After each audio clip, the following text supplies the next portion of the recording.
This is the 19th season of Bass Talk Live. BTL is presented by Bass Cat Boats, Strike King Lures, Aftco, Pro Guide Batteries, X-Zone Lures, Shoreline Boat and RV Repair, Spro, Gamakatsu, Big Bite Baits, The Bass Tank, Denali Rods, Beatdown Outdoors, and Sunline. BTL coming at you. Good morning and welcome to another exciting edition of BTL Bass Talk Live, where we are going to talk about bass fishing. Got an exciting show lined up today. Last week we did a lot on the Bass Fishing Hall of Fame banquet induction ceremony, which I attended over the weekend at the Wonders of Wildlife in Springfield, Missouri. A great celebration for bass fishing for the hall. I think there were probably at least 20 Hall of Famers there. They get a blue jacket, says Bass Fishing Hall of Fame on it, and 3 inductees into the hall. Also a big shout out for the live and online auction that went down over this past week. The BTL experience raised $2,000 for the Bass Fishing Hall of Fame that goes to donations to the hall for hall improvements. And then also Gene Gilliland, who was in studio last week, longtime fisheries biologist, also a Hall of Fame member, kind of spearheads a lot of grants and scholarship money for people who are going into bass specific research in college and beyond. So big shout out for that. Uncle Frank's drawing went for about $375. So we raised some good money. The BTL crew raised some good money for the Bass Fishing Hall of Fame. A lot of interesting stuff went down on the water since our last live show too. Luis Fernandez, I think they call him the Bass Warrior, wins a tiebreaker at Eufaula in the fifth NPFL event of the season on Lake Eufaula in Oklahoma, the third major tournament stop, with Kelly Jordan winning the first major league fishing invitational there earlier, and then Joey Nanio winning the Bassmaster Open. One of the cool things that I thought the NPFL did, and they have the ability to do some unique things with the way that the fishing landscape is kind of playing out with this forward-facing sonar. I figured for them it would be good to do one of two things: either fully embrace it and do as much as they can with the technology to set themselves apart from the MLF product and the BASS Live product, or to go the opposite direction and ban it and say, hey, we're going to be the tour of no forward-facing sonar. So what I thought they did was really cool was they had the Garmin live scope, big screen. You could see everything that was going down on the screen and with the live cameras at the same time. So it was a lot more interactive for the listener. I thought they did a good job of that. And then obviously the highlights are cool. You can see, especially with this time of the year, with the way that it went down with some of the top leaders. He had some people fish at docks or topwater, stuff like that, but pitching the Demiki and the drop shot through the balls of bait, you could actually see on the screen, instead of just the guy's back and butt standing there going, oh, there's one. You could actually see the balls of bait on the screen. You could see the fish below the balls of bait. So they did really good. A really good job of showcasing that. The open schedule came out.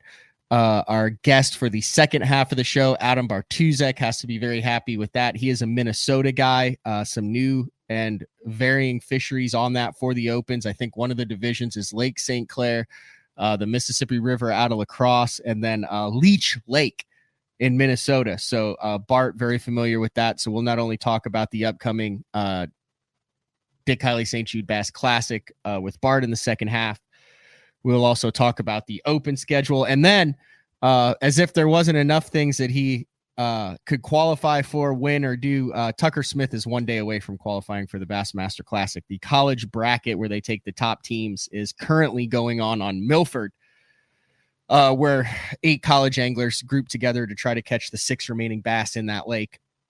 And then whoever catches one of the 6 basically wins, is how it shakes out on a juggernaut of Milford Lake in Kansas. great vacation destination there.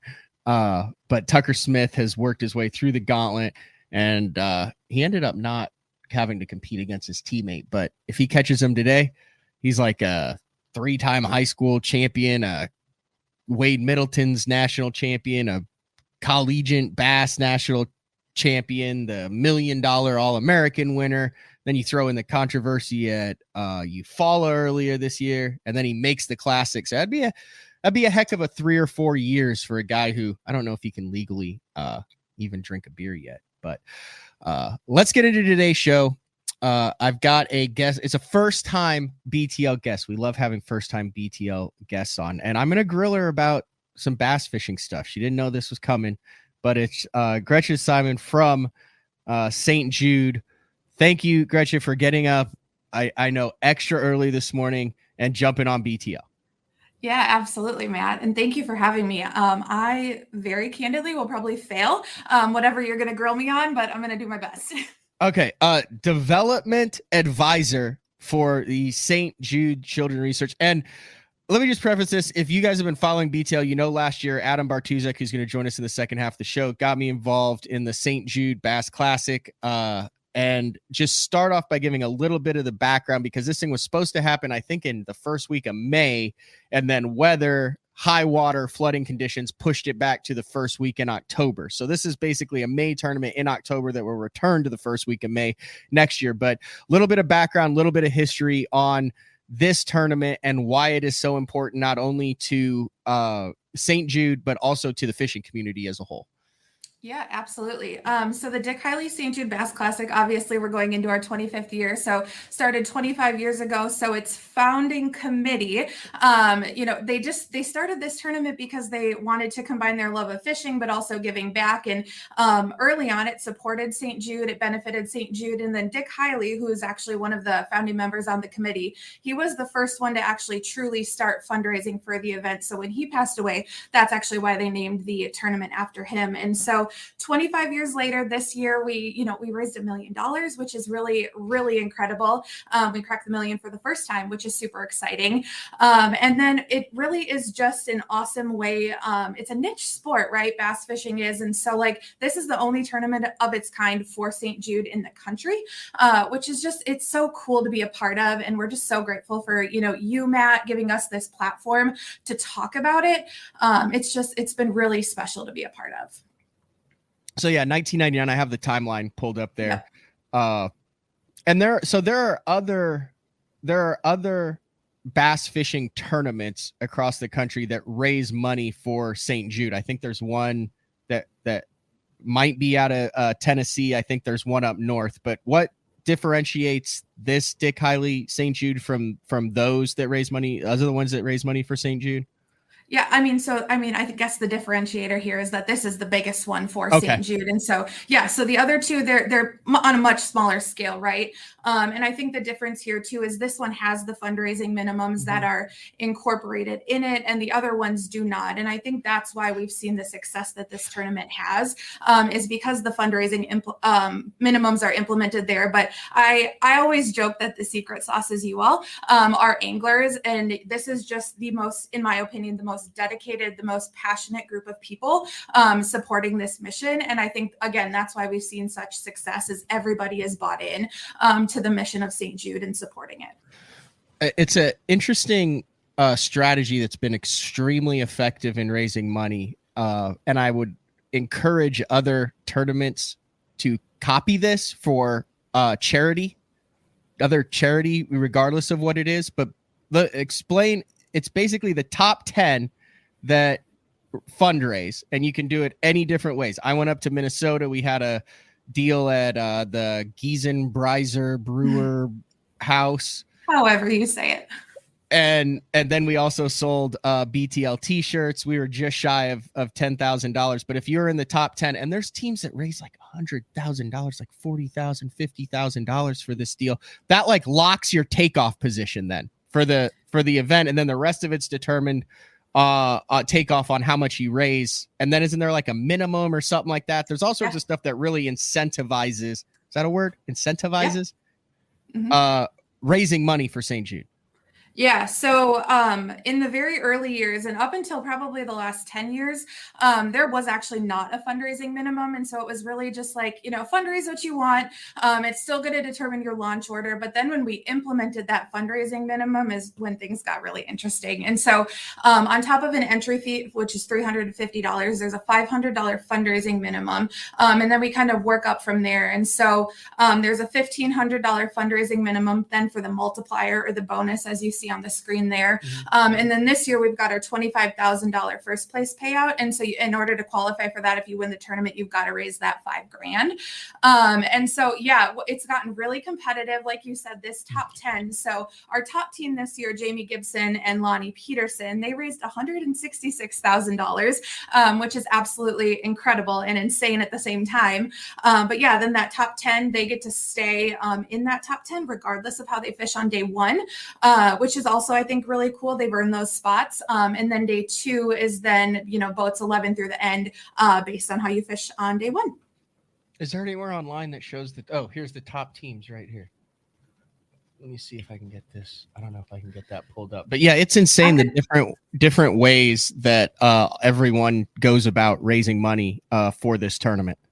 Yeah. And there's no one way to do it. Right. And so I think you look at our top teams and they're just, they've got it dialed in. Some have been fishing this tournament for years and years and years. Jamie Gibson, Lonnie Peterson, they've only been at it for 7 years. And so they do it in a number of ways. Some own bars and restaurants where they, utilize their establishment, shut it down for the night, and encourage people that way. Other people are simply doing, online and social. Other people are doing auctions. And so it really runs the gamut of what people are doing. But I would say, like I said, that top 10, they've really got what they do dialed in so well, which I think is why we see the numbers that we do in that.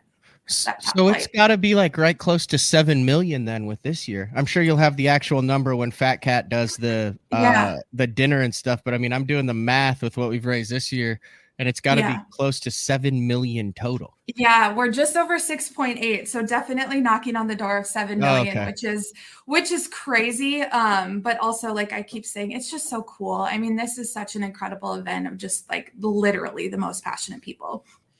So how did you get tasked with the job of kind of being, there's like a number of you from St. Jude who worked at, but you're kind of the ringleader, I guess, for this event. How did this fall under your responsibility? I know how much work you do. You actually came to the beer and bass auction that we had up in Minnesota that Bartusek and the Crappie Chronicle guys put together. And then you seem to have a pretty good grasp on it, which is very difficult to do if you are not like born, raised, and very familiar with the tournament scene.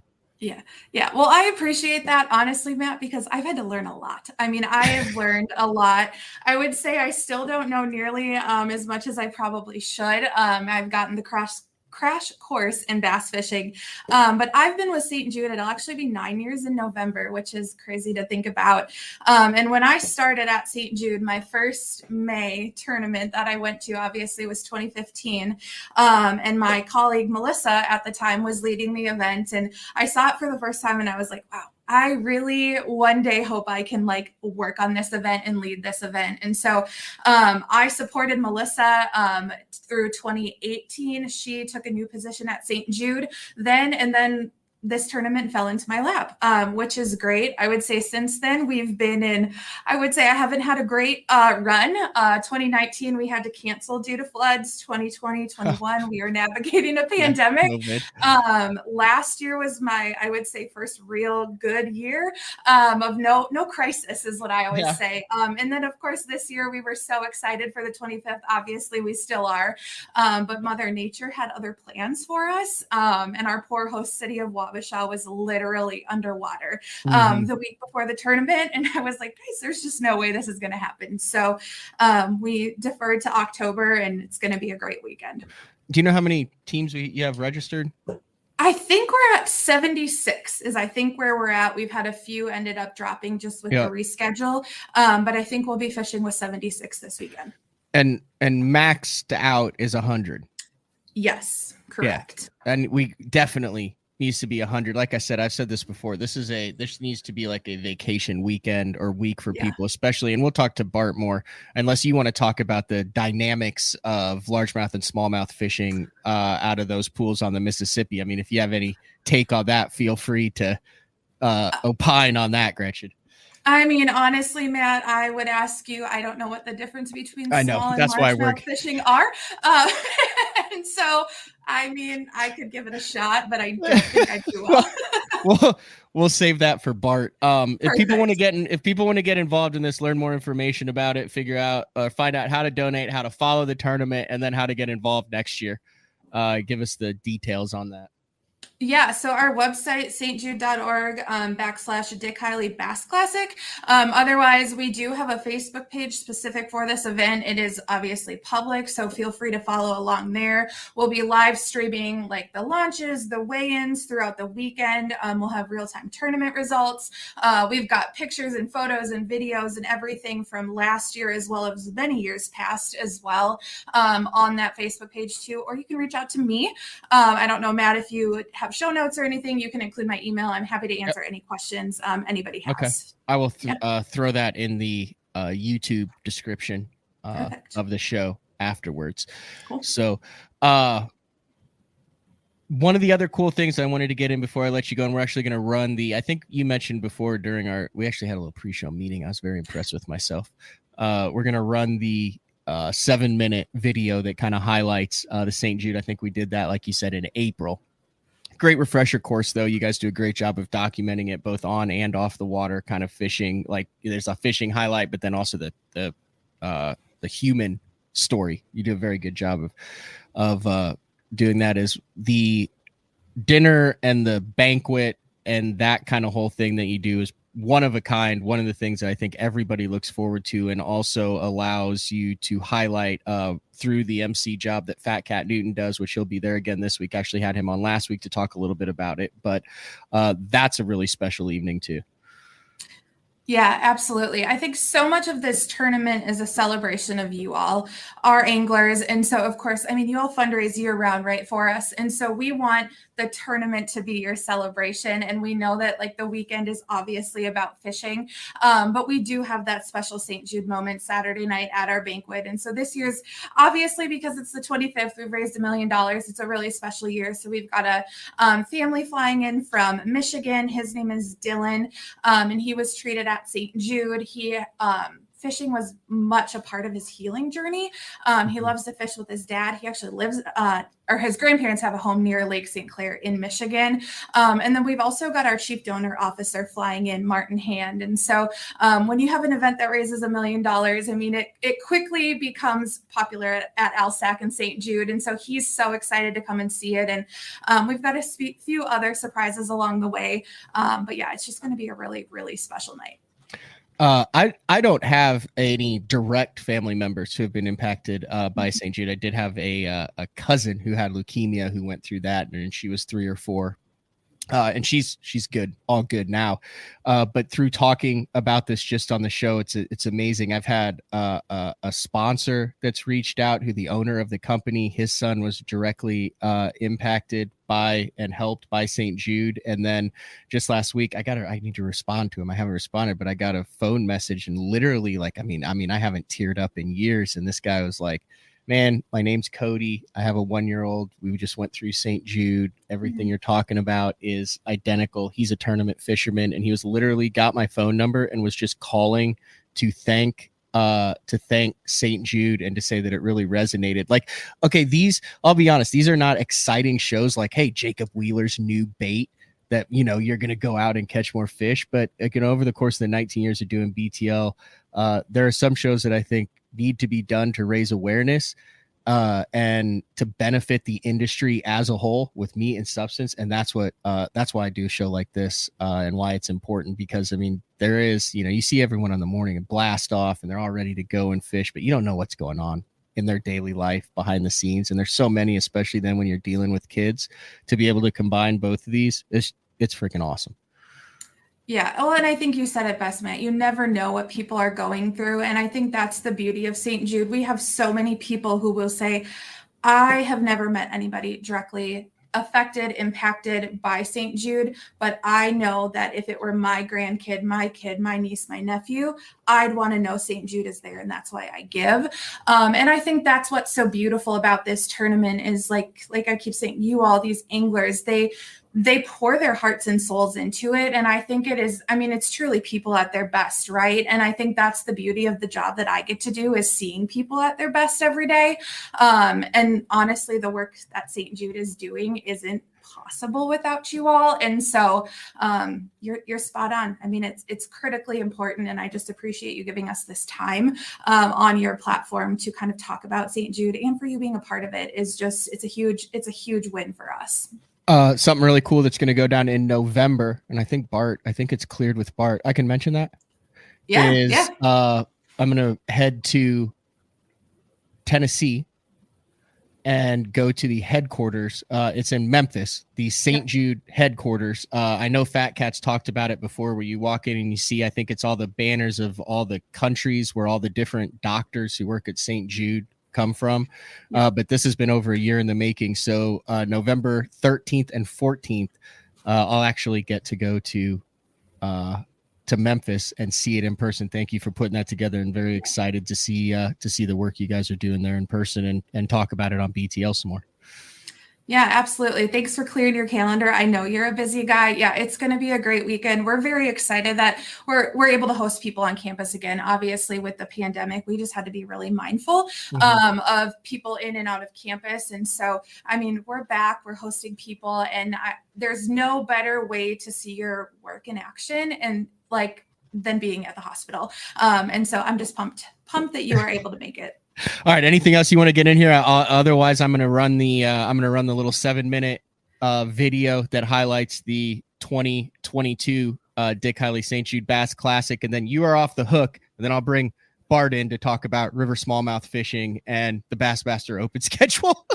No, I think that's great. Like I said, I just appreciate the time. You didn't grill me too hard, and so I mean, I guess this is a win. You made it 24 minutes, Gretchen. That's a win. Oh, yeah. Thank goodness. Thank you. I'll see you in a couple days then. Actually, in 2 days. I'll see you in 2 or 3 days there in Minnesota. So thanks for jumping on. Yes, thank you. All right. See ya. Bye. All right. That was Gretchen Simon, the development advisor for St. Jude. She said basically a fancy way of saying raise this money for St. Jude. So I want to cue this up now just to give everybody an idea. And like I said, I think we ran this before. But it's worth running again. 7 minutes, then we'll take a break. Then we'll be back with Adam Bartusek from the Crappie Chronicles talking about the Division II schedule, the Bassmaster Open schedule, and all things bass fishing. This is BTL on a Monday. It's October. It's officially October. We can put the October decorations up. We'll be back right after this video and then messages. It's been going on for years that my dad used to tell me, if you want to go fast, you go alone. And if you want to go far, you go together. And we're going together. The St. Jude organization can't do it alone. The anglers can't do it alone. It's just everybody coming together. And it's family helping families. And that's a big deal to me. And for those that don't know, our grand total is $735,000 for this event. Regardless of if we catch any fish today, you should be very proud of what you've done this week. So, the Dick Hiley St. Jude Bass Classic is magical. I'm in the tournament world. I'm deep into it. And there's not another tournament that's like this tournament.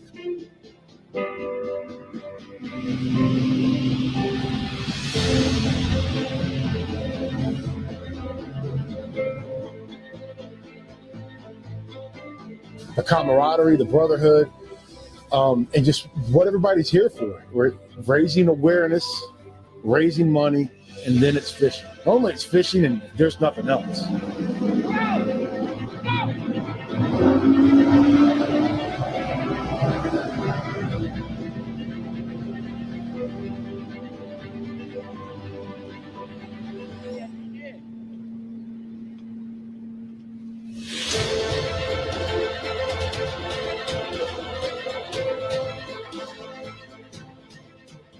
But to me, I've had the opportunity to travel all over the country fishing bass tournaments. But this one is so unique in the respect that I'm coming here to be with, the brothers at arms and the sisters that are all part of this fundraising group. It's kind of a camaraderie that we have. Yes, we're all competitive, but we're here for one cause, and that's really to see the fundraising explode, and it has.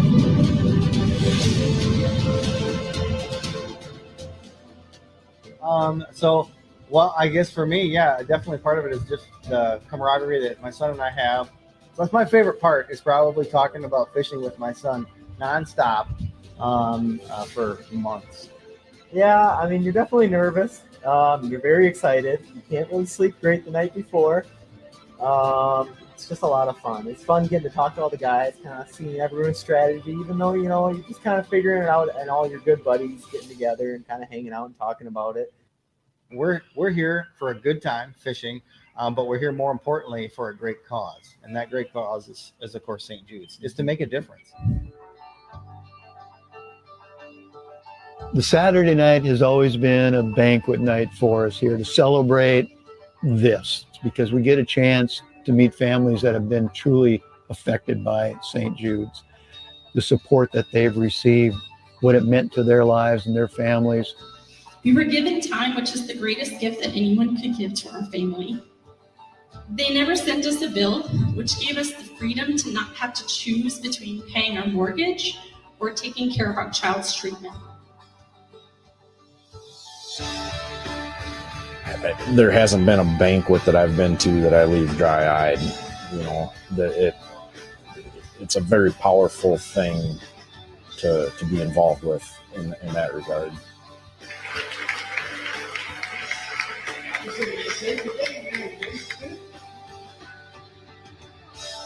Come back in, whether you've had a good day or a bad day, you bring your fish in, you weigh it, and 3 o'clock, you're starting to wait around. We talk amongst each other. What's it going to take this year? You get to go across the stage. You get ribbed by your buddies. Fat Cat Newton's our MC. He's been just a lot of fun to give it back to you. And again, remind you why you're here. And then you get to follow the scores and the tracking and watch the fish come across. And it's really amazing. The guys are catching monster bags of fish. And no one really knows who's going to win this tournament. If you're in 20th place, you could still win this tournament tomorrow. We're all competitive on the water, and we all want to win, and it's bragging rights for sure. And my partner and I have had some great years. None of that matters. It really doesn't matter. Fishing's secondary. It really is.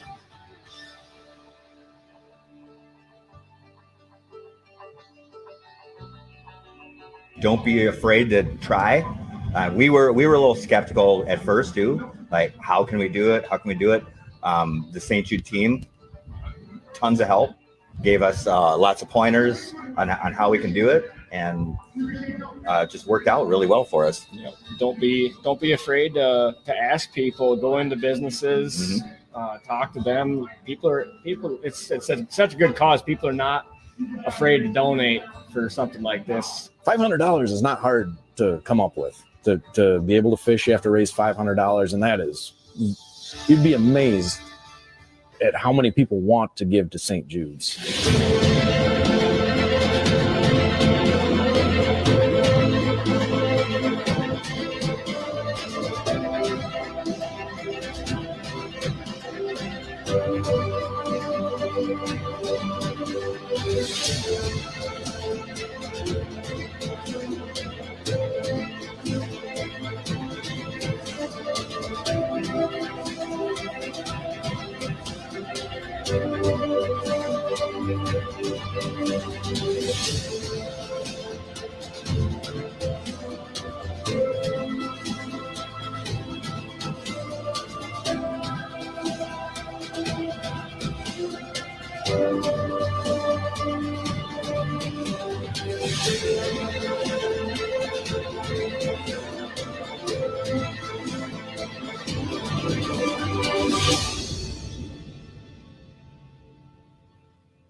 Mixed emotions, because what happens is when you go home, you look back and you're proud, you're happy, but it's also like, man, it's over. You know, man, because the feeling is so euphoric. It takes you away. It's surreal to know that we as anglers, especially this group of anglers, raised all that money. It's so selfless, and it's just rare.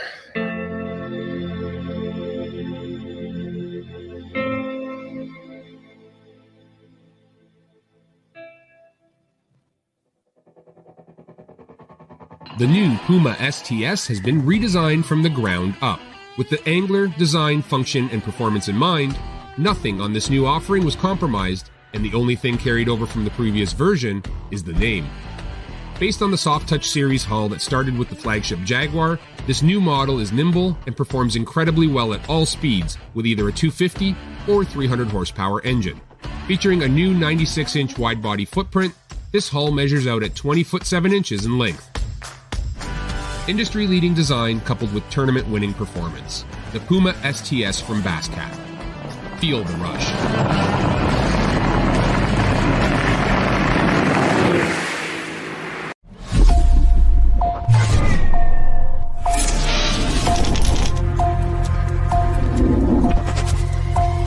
Everything you need, one legendary brand. Top one, Strike King.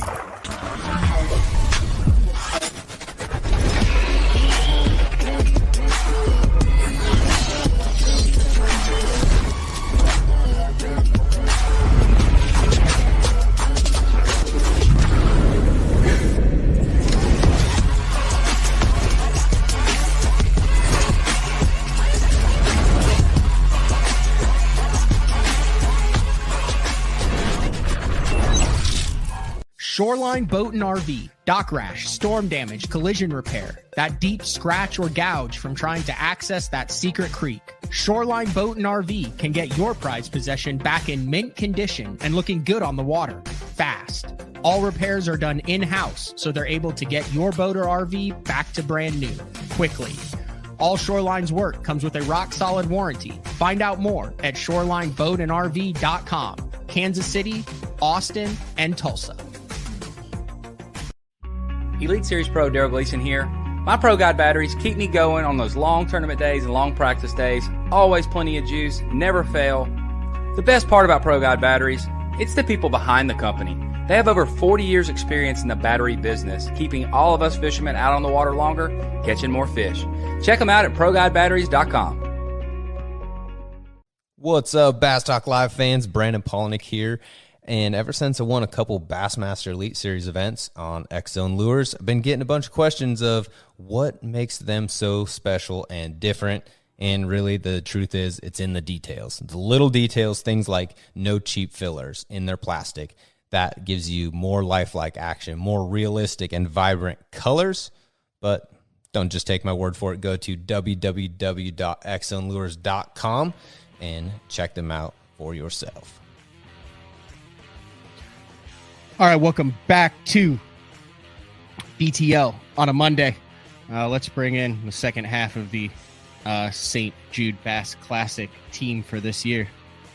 Actually, he's the whole team. I just drive up there and do what he tells me to do. It's none other than Adam Bartusek from the Crappie Chronicles. Thanks for getting up early, Adam. I know that you're typically hard to find before the noon hour.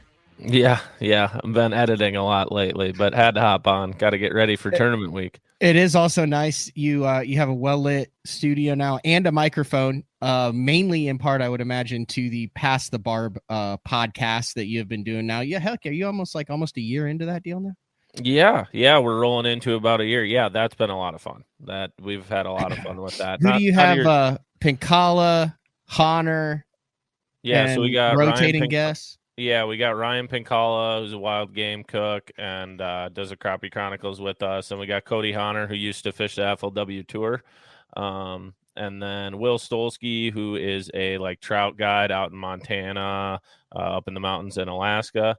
And then Sam Sobeys hopped on now. But yeah, we've had some good guests lately. We just had Alex Perrick on, chatted about his break from YouTube, and just kind of about the start of everything, since kind of the start of me and Sam Sobeys' career is with Perrick. So that was fun, reminiscing on memories for like 2.5 hours. But yeah, then we've had Gussie on, Maggie Carcello, Jesse Baker. Bunch of northern guys. Yeah, we've had a bunch of people on. It's been a lot of fun. Not your traditional. You're not going to learn much listening to our podcast. You might learn a few things, but it's just much more highly entertaining. And yeah, we have a lot of fun with it. I would be remiss if I did not mention Ryan Pincala's cookbook that is currently available for sale. It started like hot out of the gates. Like it was like an Amazon bestseller in the category. It was like right up there with the meat eater stuff. But if you watch any of the Crappie Chronicles stuff and you see the cooking that's there, that's Pincala. There's his book right there, The Frozen Kitchen. Did you take that picture?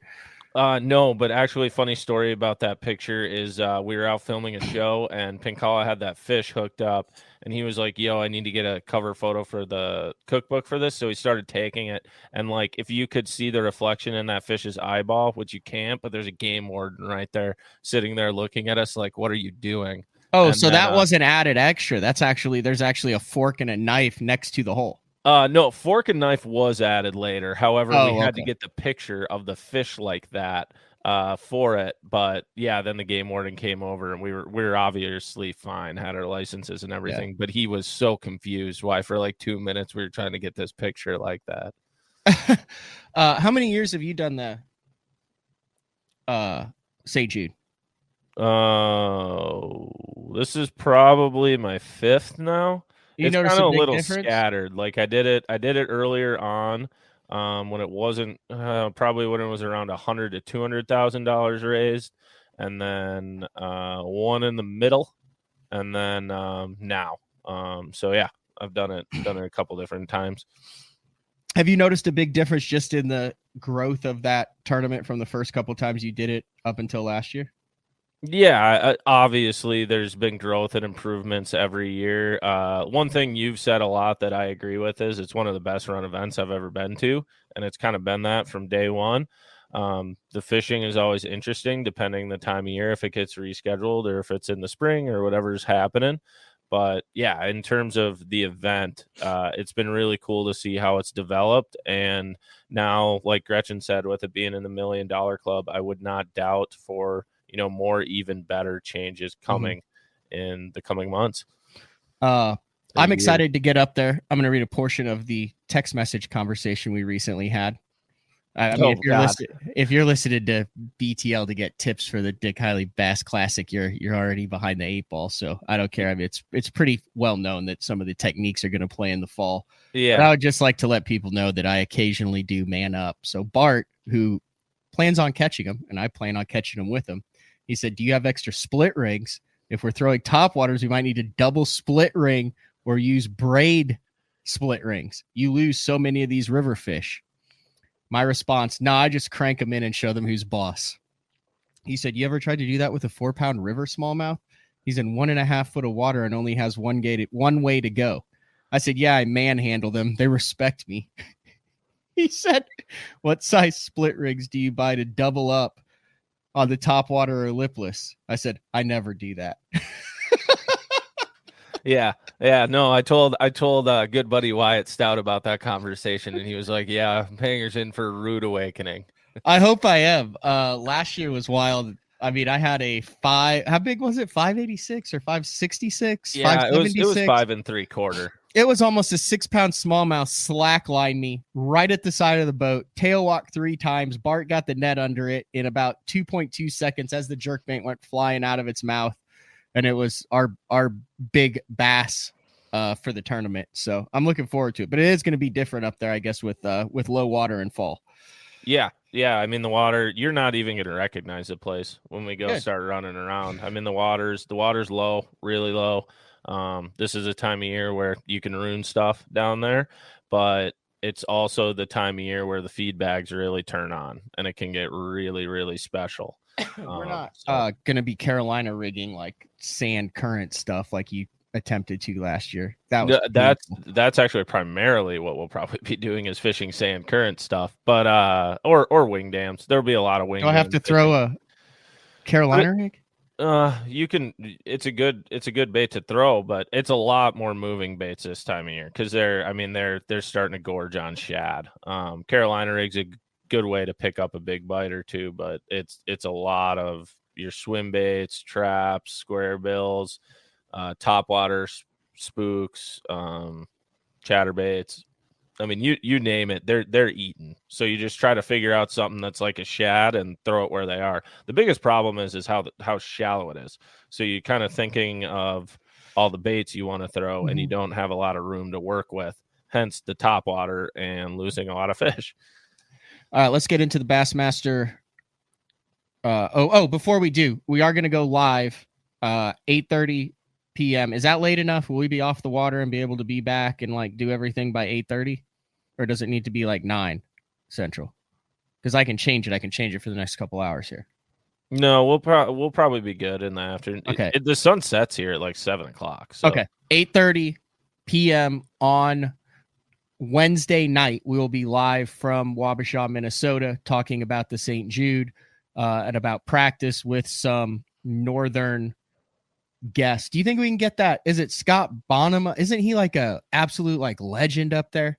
Yeah, I could try to get Scott. I'll have to text him. I don't know if he's going to be there for practice or not, but there's a couple different guys we can. Isn't he like one of the goats up there, like in that part of the country? He's like been around forever. Bonhama's a legend, and now I mean he runs that Classic Bass Champions Tour where Noah won his 4th boat this year.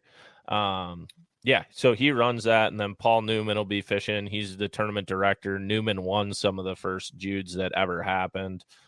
There's a bunch of guys that are going to be there. We can for sure bring some guys. I definitely try to get Joel Willard. He was he had a really good BTL earlier this year when he talked about not fishing the Bassmaster Opens, and then didn't he go out and win a big tournament up in?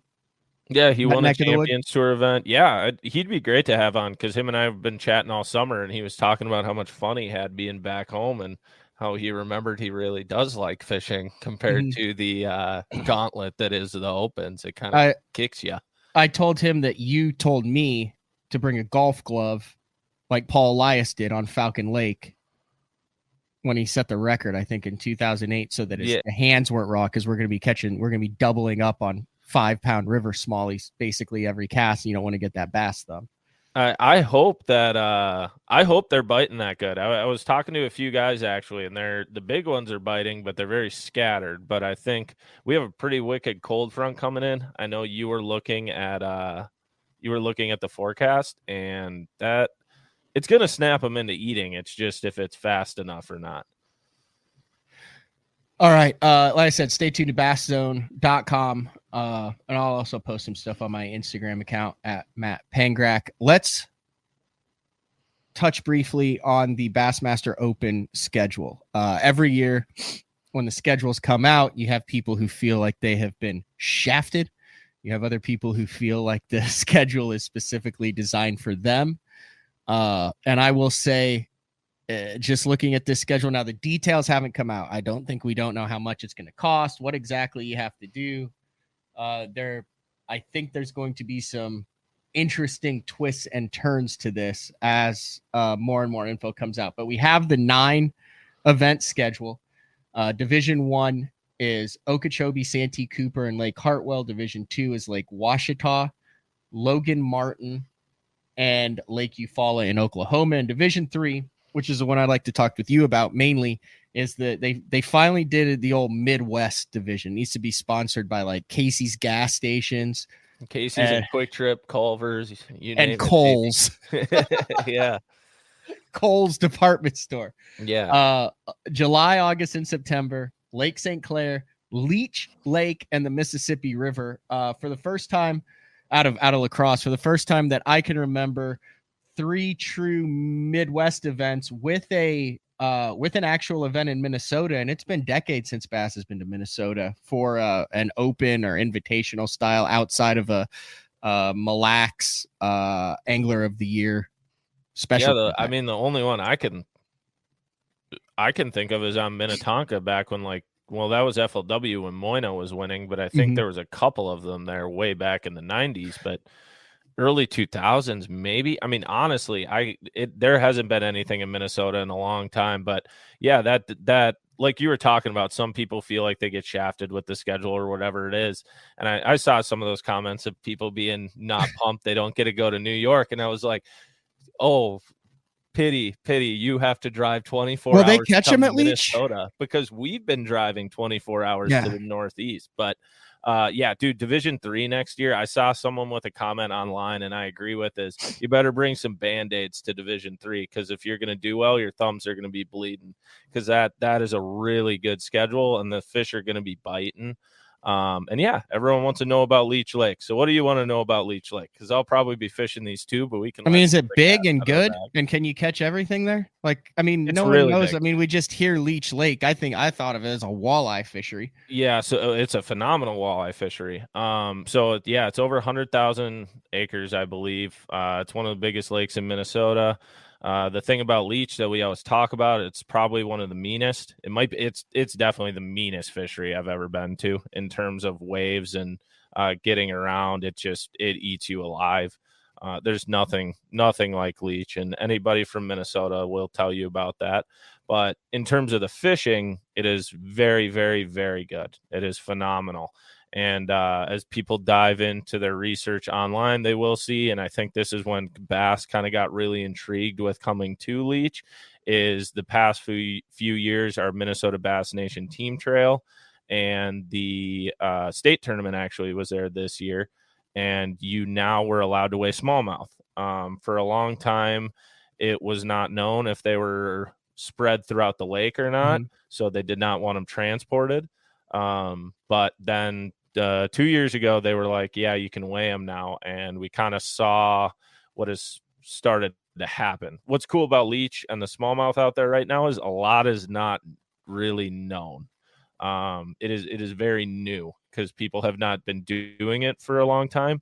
And there is it's 100,000 acres, and there's quite a bit of area to go fish largemouth, but there's a huge main lake area, Walker Bay area, Steamboat Bay area that people never really explored because there wasn't largemouth, out offshore, because there's, not a ton of grass out there. So now everybody's learning about it. And yeah, there's a lot of little secrets out there that are It'll be interesting because if you take a look at the Open's point standings, a lot of the roaming scopers, they're out of here. They're on to the Elite Series. So yeah. It'll be a whole new group of roaming scopers out in the massive basins chasing giant smallmouth. Yeah, the one thing that'll be interesting there on Leech is it is a scoper's paradise. That'll definitely play. However, it's not really a roam around in scope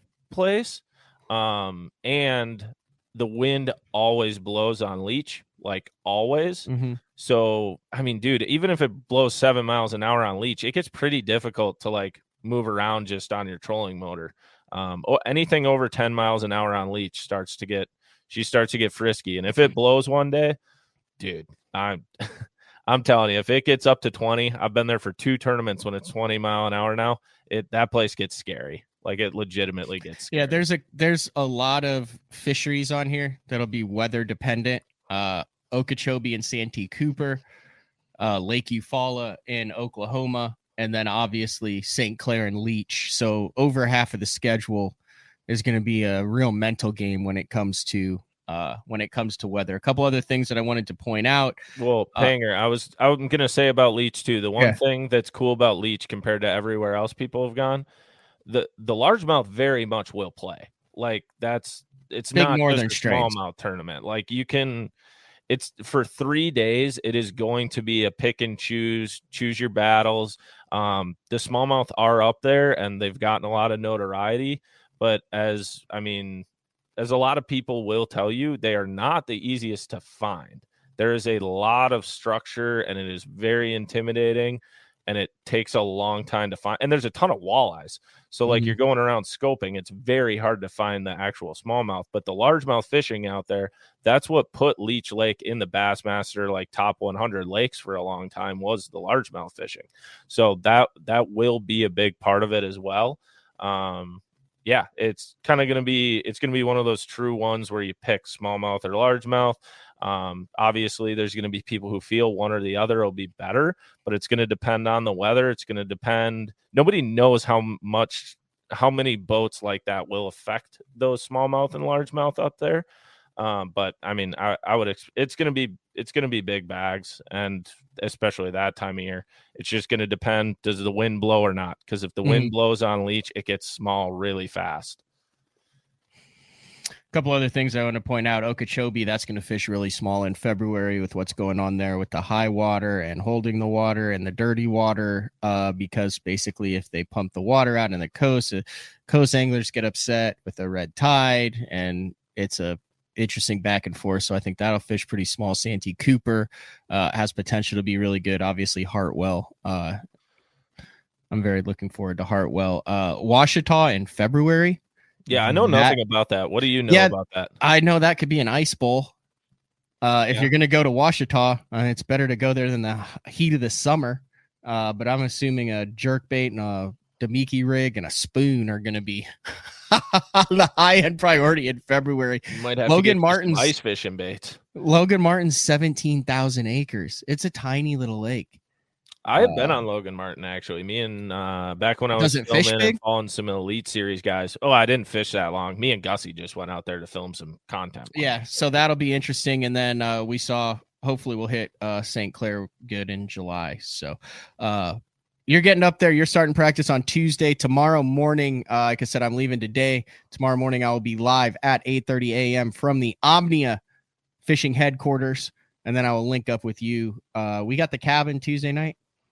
Yeah. Tomorrow I'll head down there. Yeah, it's supposed to blow pretty hard. Like I said, that very wicked cold front coming through. You ready to bring up your winter gear? Oh yeah, I'll have the Afghan and the jackets and the gloves and the toques, the stocking caps. I'll have it all. Yeah, it'll be nice and cold start, but it'll be. I mean, the difference between the upper Midwest and the South this time of year is typically when this cold hits, it snaps them into eating. Because they know that they're going to have ice over their heads sometime soon. So hopefully it snaps them really into going. There was a tournament out there this weekend. It was kind of in the 18 to 20 pound mark for 5 fish. It was a lot of largemouth. The smallmouth have not exactly started going yet. I have a feeling that will change, but we'll see if it changes enough by game day. I think there's going to be a lot of kind of, you're going to have to wing it on game day because it's going to drop 40 degrees by Saturday. It's going to be cold. Not going to change. All right. Thanks for jumping on, Bart. Greatly appreciate it. Yeah. Should be really fun. Looking forward to it. We'll see you up here and enjoy your drive. All right. See you tomorrow. All right, that was Adam Bartusek, my partner in the Dick Hiley St. Jude Bass Classic this week, and also the host of Pass the Barb and the Crappie Chronicles. Take a final break. When we come back, wrap things up, talk about the rest of the week here on a Monday, BTL, live from Shawnee, Oklahoma. The great thing about the new Sensation soft plastics from Big Bite Baits, heavily scented, super soft, buoyant, comes in 7 great new shapes. I've got a couple of them of my signature series, the Cliffhanger Worm, and the Ramtail Craw, great for a flipping jig, football jig, swim jig, all that. Several other great shapes. Really excited about it. We've worked over the last year, catches fish all over the country, and I think it's going to catch fish for people everywhere you try it. The Spro Little John crankbait has been around for almost 15 years, and it is one of my go-to crankbaits whenever I need a fish in the boat, so you can never have enough new colors. That's why Spro's coming out with a handful of new colors, including Pearl Shad, which has this bleached out white look, but it's got this pearlescent, really, really pretty. We've got Copper Shad, which looks amazing in the water. It's got that purple flake on the back, really, really pops in the water. And then if you want some real pop, we've got Sparkle Shad, nothing but sparkles all over this thing. And then last but not least, we've got the matte Sexy Shad, just a really different looking color for a crankbait. So you want to give them a little different look. That matte Sexy Shad is definitely the one to go with. All these colors are available in the original Little John and the MD. Are you looking to install your own fishing electronics? The solution is the Bass Tank Power Harness. It takes the guesswork out of installation. No more voltage issues or interference. Designed by an engineer so that you can get professional results right there in your own garage. installation done right with the help of the Bass Tank Power Harness. You can feel confident knowing that your installation was done right. The Bass Tank Power Harness. Give us a call or order yours today at thebasstank.com. Get the best patterns backed by tournament data. Start by finding the best 10% of your lake. Know exactly what to look for and what to throw. After that, just put them in the boat. Try the Deep Dive app today. Look at that beast right there. Have you considered purchasing new electronics for your rig? The type of mounts you choose to protect your investment should be part of the decision-making process. No matter if you prefer 1, 2, or 3 graphs up front, Beatdown Outdoors has a solution for you. Adjustable, versatile, rigid, and made in the USA. What's your ultimate electronics setup? Check out the full selection of Beatdown Outdoors products by visiting beatdownoutdoors.com. Having confidence in your tackle while on the water is one of the main things to success, in my opinion. In the last couple of years with Denali, I've had just that. From anything from spinning rods, casting rods, tungsten products, even now to casting and spinning reels, I have the confidence to go out there and get the job done and know that all my equipment is going to handle it and do it just the way I want it. The thing about Denali is you've got great quality products at a great price point, so make sure you check them out. I'm the kind of guy that never leaves a house without a pocket knife, and Gamakatsu's come out with the EDC series of knives. EDC stands for everyday carry, so whether you're on the water or off, you can always have it with you. The best thing about it to me is that assisted open feature. With this D2 blade, you've got it right here at your fingertips, so if you can't find your scissors, you need to cut a knot, you need to cut your braid, you've always got it. Make sure you check it out. Never leave home without your Gamakatsu EDC knife. Born in Japan, using technology, innovation, and precision, Sunline produces the widest selection of fishing lines at the most technologically advanced line factory in the world.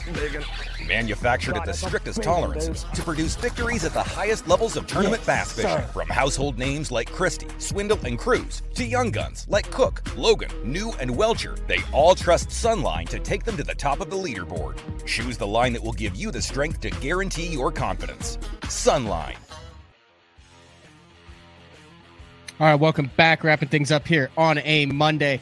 Like I said, live from Omnia tomorrow, live from the Dick Hiley St. Jude Bass Classic in Wabasha on Wednesday, and then we have a cool day 4 lined up that we just filmed actually this morning with Uncle Frank, and that is tiny baits for big bass. And he also talks about some ice fishing the Great Lakes and how you can get into a pickle pretty quick doing that. But like I said, go to the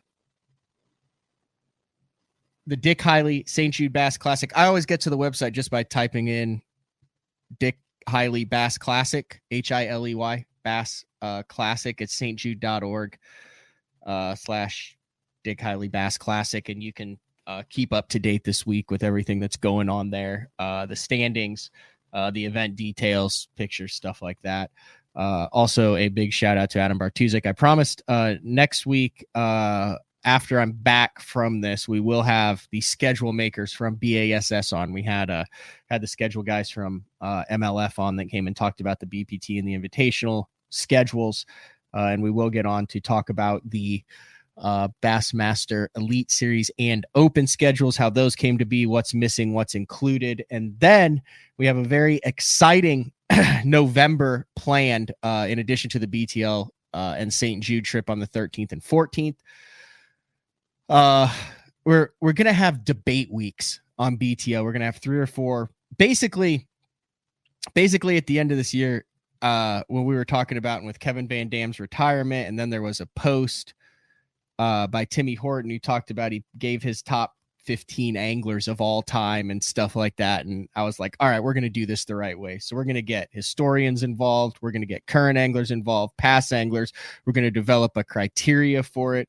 We're going to have a point system for each one. And we are actually going to kind of have an entire week of debates as to what is important, what isn't important. How do you gauge where you are in the pantheon of fishing when you're talking about the greatest, instead of, well, that guy's really good and that guy won a lot, but that guy fished FLW, or this guy didn't win a classic, or we're going to figure it out. So I mentioned in the show last week, guys, we're getting down to the end of the year.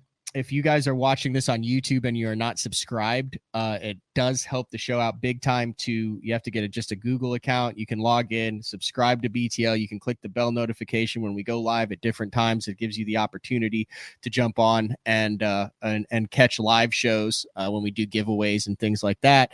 Also, if you're listening on iTunes, a review, 1, 2, 3, 4, or 5 stars and a written review helps out big time. We have over 2,000 reviews on iTunes. That helps going into the next season. And then if there's anything that you have learned, garnered a product, any information, any reason why BTL has benefited you over the past year, I'd love to hear that in an email. Those get passed along to Matt at basszone.com. Other than that, I think that's all we got. Big shout out to Gretchen for getting up early and jumping on and talking all things St. Jude, and also Adam Bartusek. So tomorrow, we'll be live from Omnia. I got a lot of miles to cover, so we're going to wrap it up. We're going to start covering those miles. Thanks for jumping on, guys. We'll see everybody tomorrow live from Minnesota, Omnia Fishing Headquarters. Looking forward to it. Later.